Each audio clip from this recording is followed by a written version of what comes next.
आज मु मो झील इलिश माछरे कौन बनइली चलते देखा। हेलो भाई जय जगन्नाथ मु कस्तूरी मोर आ गोटे वीडियो को आपन स्वागत जनाऊँ। आज ता बापा नहीं आसते इलिश माछ मो झील को इलिश माछ पत्रपोड़ा बहुत पसंद से मु बनइली इलिश माछ पत्रपोड़ा। चलतु केमी कौन बनइली देखा। देखिए तो निश्चित हेल्ले लाइक शेयर कमेंट करने को भूलिए आज्ञा।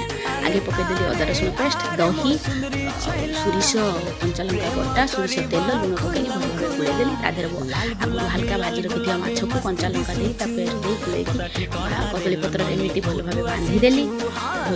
सब बांधिदेला चूली गोटे ननस्टिक पैन बसैली। ननस्टिक पैन हल्का तेल दे सब सजेकी रखीदेली।